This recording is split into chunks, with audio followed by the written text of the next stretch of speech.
Comrades, welcome to the 6th edition of our program. Today, we will proceed with our prison story. In the 4th edition, we talked about Comrade Karisho's illness and how an unscrupulous doctor charged us $100 for 2 liters of blood. So today we pick up from there. Prison life is routine, just like a boarding school.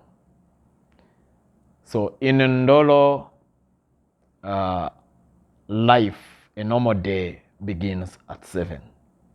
Before 7, it is still considered lights out, and all activities are in hushed tones. So when it strikes 7, then movement begins.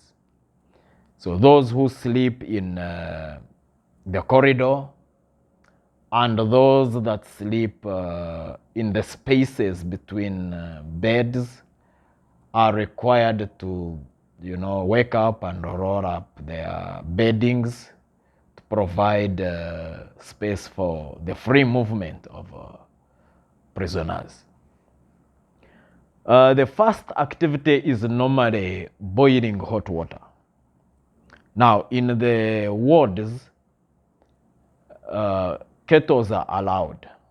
So, unlike our prisons in Uganda, each ward of about 200 people is allowed to have 3 kettles. So, these kettles are bought by prisoners, but the prison authorities have to register them. So, they are bought by prisoners who then register them with the prison authorities, and then they are allowed into the prison so that prisoners can always boil water, because the hot water helps, especially with the stomach and things like that. So those who have the wherewithal will have bread, they will have milk, they will have a relatively normal breakfast. But the official breakfast of the prison is served at 9. And it is 2 ladles of white porridge. Now, the official opening of the wards is at 8 a.m. That's when the prison warders come to open the wards. So, the prison warders, each ward has a warder attached to it who is responsible for it. So, he or she is called the chef de bâtiment. So, of course, in Ndolo, being for us who are in the male wing, so it's only male soldiers that serve there. So they are called chef de bâtiment, the chief of the ward.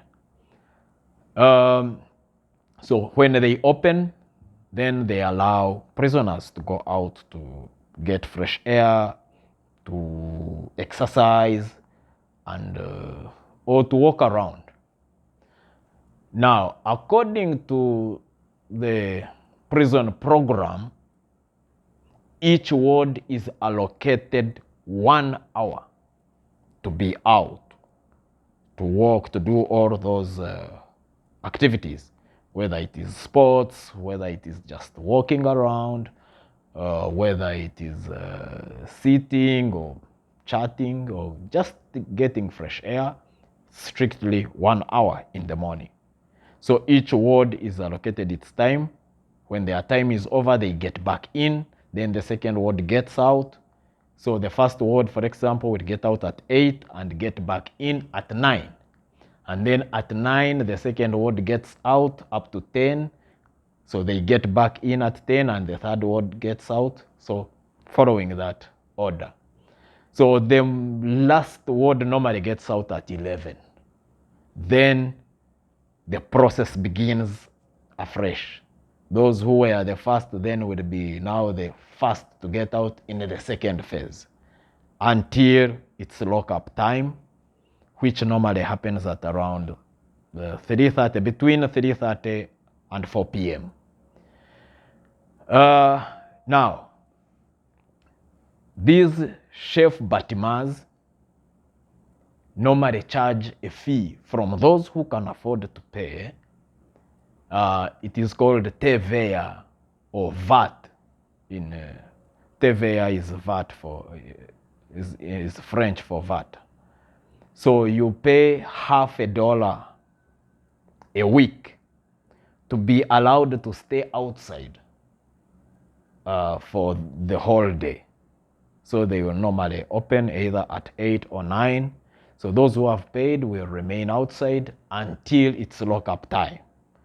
So those who cannot afford to pay then will be locked up. They will spend, on average, between 21 to 22 hours locked up inside the wards. But those who pay TVA will then be outside for a longer time. So breakfast, the official breakfast is served at 9. It's white porridge, 2 ladles. Then lunch is served at between noon and 2. And it is a bowl of posho called fufu and a ladle of beans called madeso. And it's really a very miserable, ration that can hardly sustain a human soul.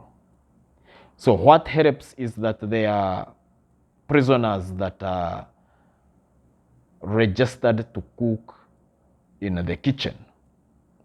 So most of the cooks are prisoners themselves. So when they go out to cook, then they buy other foodstuffs, and then cook the food that they come to sell inside the prison. So it is that food that actually helps most prisoners to really make it. So they cook all kinds of foods. But I think that the most popular foods that the prisoners like is dog meat called chiberebere, cat meat called nyau, caterpillars called mbinzo, snails called mbembe, and then some vegetables like pondu. Pondu is cassava leaves. They have ngai, they have sweet potato leaves. So they have all kinds of delicacies. Of course, when we got there, these foods were alien to us, and we really had a problem, surviving. But as time went on, we also became Romans and did as Rome does. I personally got used to eating caterpillars, mbinzo, and snails, mbembe, which mbembe is really so sweet. It's sweeter than goat's meat, especially if it's mixed in groundnut paste called the groundnut paste is called mwamba. So when they cook it with mwamba, it's very, very tasty. And the caterpillars taste more like grasshoppers. Where I failed to try cat meat, dog meat, and monkey meat called makaku. Those ones I found it a bit difficult. But for the others, I really found them to be very tasty.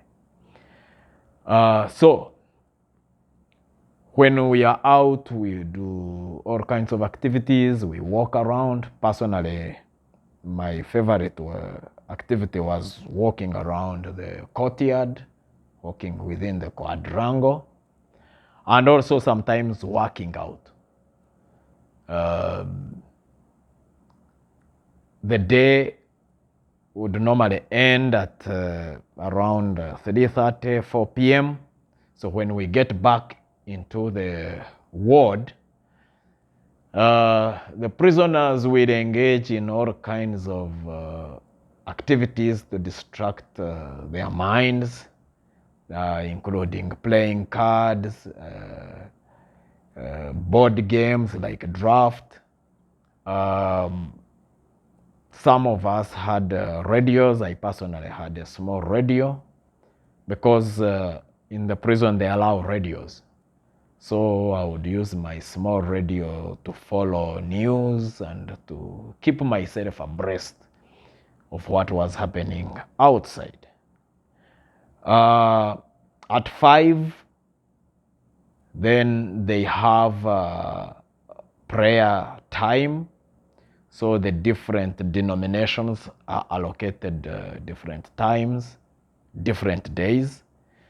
The main religious groups being the born again and the Catholics, and then they have a church called Chimbangu, the Chimbangiste, who believe that there is a man called Simon Chimbangu, Simo Chimbangu, who is the Jesus of African people. And then the Muslims are also given their time to pray. So then after prayer, it's still the same banter amongst the prisoners until lights out. Lights out is at, I think at around 10 p.m. So unlike Uganda, their lights out is not taken literally, because in Uganda, like in Rosera, you have to switch off the lights. Now for them, lights out only means that you then minimize on the noise and movement. Everyone is required to sit in their place, but the bulbs must keep on, the lights must keep on. To them, it's a law that the lights don't go off. So even during the day, you don't switch off lights. But for them, lights out, which is called fermeture, normally happens at 10 till 7 in the morning. So that was our life. I've tried to shorten it to fit within the time that we have. So in the next episode, then we will continue looking at the different activities, especially that my colleagues loved. So the next episode will be dedicated to talking about my colleagues and how they helped and how they coped and what they were doing. Thanks for following. Those who have not yet subscribed, please subscribe and invite your friends to also subscribe so that you can always get notified whenever we upload a new video. Yeah. Till then, stay safe and may God protect all of us.